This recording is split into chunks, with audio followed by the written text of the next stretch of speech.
নমস্কার, আজকের breaking news পরিবেশন করছে ইন্ডিয়ান ডিপ্লোমেসি। সঞ্চালনা করছি সুবীর কুমার।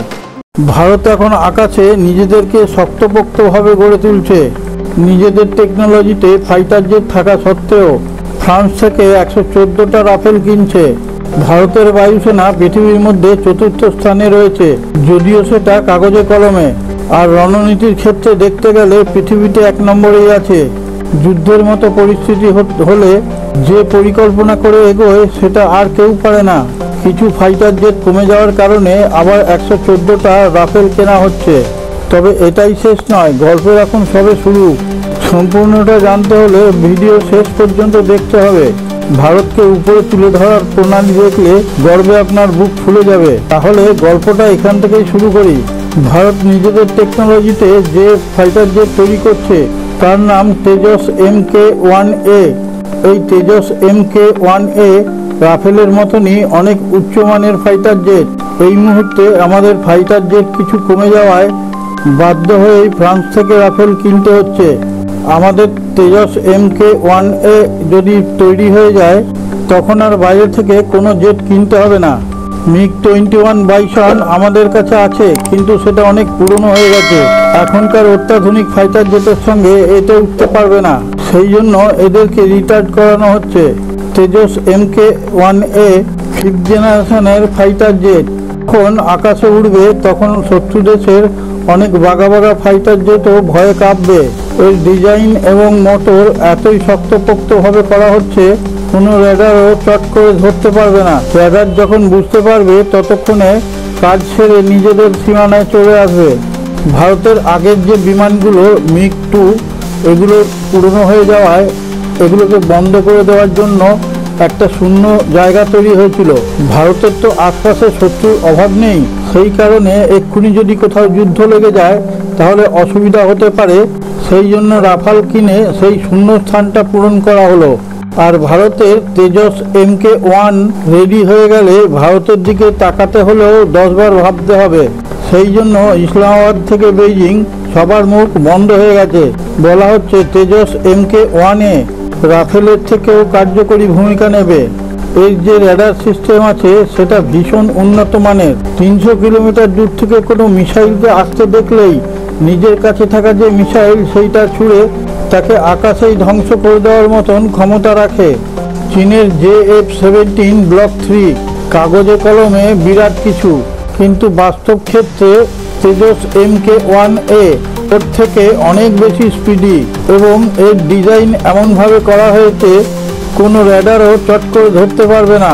এখন ভারত ড্রোন, মিসাইল কিংবা ফাইটার জেট যে টেকনোলজিতে তৈরি হচ্ছে, শত্রু দেশের কোনো মিসাইল যদি জমি ঘেঁষেও আসে তাতেও তার রক্ষে নেই।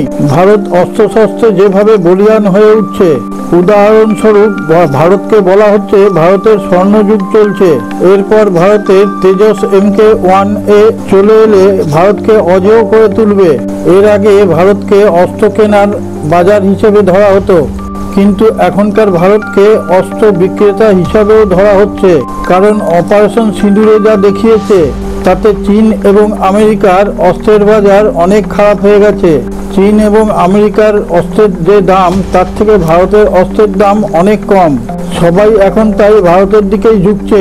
যিনি এই ভিডিওটি দেখছেন তার কাছে আমাদের ইন্ডিয়ান ডিপ্লোমেসির পক্ষ থেকে একটি বিশেষ অনুরোধ। আপনি যদি এখনও আমাদের এই চ্যানেলটিকে সাবস্ক্রাইব করে না থাকেন, এখনই সাবস্ক্রাইব করে পাশে থাকা নোটিফিকেশন বেলটি ছুঁয়ে অলে টাচ করে একটা লাইক দিয়ে শেয়ার করে দিন। তাহলে আমরা বিশ্বের বিভিন্ন প্রান্ত থেকে নিত্য নতুন খবর সংগ্রহ করে আপনাদের সামনে তুলে ধরার অনুপ্রেরণা পাব। আকাশ যুদ্ধে তাকেই শ্রেষ্ঠ বলা হয় যে প্রথমে অ্যাটাক করে শত্রু দেশের ওপর ধ্বংসলীলা চালাতে সক্ষম। সেই ক্ষেত্রে আমাদের তেজস MK-1 এর কোনো বিকল্প হবে না। এখনো তেজস কমপ্লিট হয়ে বেরিয়ে আসেনি, তাতেই তেজস কেনার জন্য সমস্ত দেশ হুড়মুড়িয়ে ভেঙে পড়েছে। কারণ তেজসের কোনো সিজন নেই, যে কোনো সিজনে যে কোনো ওয়েদারে সমানভাবে কাজ করতে পারে, যা অন্যান্য ফাইটার জেটের পক্ষে সম্ভব না। এত গুণসম্পন্ন হয়েও এর দাম অনেক কম।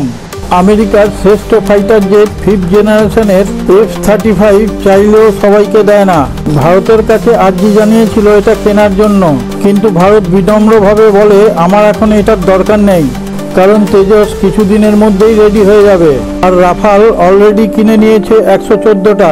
এরপর আমেরিকার F-35 এর দরকার কি?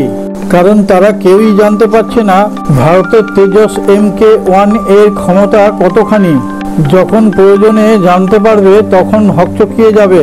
তারপর এখন আমাদের মিসাইল তো পৃথিবীর শ্রেষ্ঠ, ব্রহ্মসকে তো সবাই দেখেই ফেলেছে। এরপর ওর থেকেও বেশি ক্ষমতা সম্পন্ন ব্রহ্মস 2 আসছে। এরপর অগ্নি, প্রলয়, কাকে আটকাবে? আর আমাদের তেজসের সব থেকে বড় গুণ, যে কোনো মিসাইল তেজসে ফিট করা যাবে, যেটা অন্য কোনো দেশের ফাইটার জেটে এই সিস্টেমটা নেই। অন্যান্য দেশের ফাইটার জেটে শুধু তাদের মিসাইলই লাগানো যাবে। সেই কারণেই তেজসের বিকল্প কিছু হবে না। তারপর আমরা আর অন্য কোনো দেশের কাছ থেকে কোনো অস্ত্রই কিনবো না। আমরা এরপর শুধু অস্ত্র বিক্রি করব। এতেই বৃহৎ দেশের অস্ত্র ব্যবসায়ীরা একটু মনমরা হয়ে পড়েছে, কারণ ভারতের মতো এত বড় ক্রেতা আর কেউই ছিল না। বর্তমানে ভারতের কাছ থেকেই অন্যান্য দেশ অস্ত্র কিনতে চাইছে। তারপর রাশিয়াও S-237 5th জেনারেশনের ফাইটার জেট অফার করেছিল, কিন্তু ভারত সেটাও বিনম্রভাবে রিফিউজ করে দেয়। এমনিতেও ভারতের উচিত শিক্ষা হয়ে গেছে, কোনো একটা দেশের উপর নির্ভরশীল হয়ে থাকবে না। সেটা ক্রেতা কিংবা বিক্রেতা, কোনোটাতেই একটা দেশের উপর নির্ভরশীল হয়ে থাকবে না। কারণ এটাই এখন ভারতের আত্মনির্ভরশীলতা। ভারতের কূটনীতির ধারে কাছেও কেউ ঘেঁষতে পারবে না। ভারত এখন যে পদ্ধতিতে চলতে শুরু করেছে তা কারোর ধরার ক্ষমতা নেই। তেজসকে স্টেনলেস স্টিল দিয়ে তৈরি করা হয়েছে, সেই জন্যই তেজস খুব হালকা। তার ক্ষিপ্রতাও অন্যান্য ফাইটার জেটের থেকে অনেক বেশি। অন্যান্য দেশের ভারী ফাইটার জেটগুলো ঘুরতে ঘুরতে তেজস নিজের কাজ ছেড়ে বেরিয়ে চলে আসবে।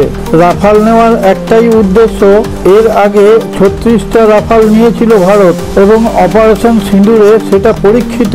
সেই কারণেই ফ্রান্সের সঙ্গে ডিল করেছে 114টা রাফাল। অজানা ফাইটার জেটের থেকে পরিচিত ফাইটার জেট নেওয়াই ভালো। আর ফ্রান্সের সঙ্গে ভারতের সুসম্পর্ক বহুদিনের। সমস্ত দিক বিচার করেই রাফালকে নেওয়ার সিদ্ধান্ত নিয়েছে ভারত। তেজস হাই অনেক ভারী ফাইটার জেট। এটা 10,000 থেকে 12,000 কিলোমিটার পর্যন্ত যেতে পারে। আমাদের তো এত দূর পর্যন্ত যাওয়ার কোনো দরকার নেই। শত্রু তো আমাদের পড়শি দেশ। তেজস লো হচ্ছে হালকা ফাইটার জেট এবং এর ক্ষিপ্রতাও অনেক বেশি। সেই কারণে আমাদের সৈন্যবাহিনীর প্রধানদের সঙ্গে আলোচনা করে এই লো ফাইটার জেটটি নেওয়া হয়েছে। তেজসও ভীষণ ক্ষিপ্র, রাফালও ভীষণ ক্ষিপ্র। কোনটাকে আটকাবে? ভারতের কূটনীতির দুই প্রধান অস্ত্র মোদি এবং অজিত ডোভাল। এই কষ্টার্জিত ভিডিও দেখে যার ভালো লাগবে তার কাছে অনুরোধ, আমাদের চ্যানেলের কমেন্টে গিয়ে আপনার মত প্রকাশ করুন। সারে জাহাঁ সে আচ্ছা হিন্দুস্তান হামারা হামারা, সারে জাহাঁ সে আচ্ছা।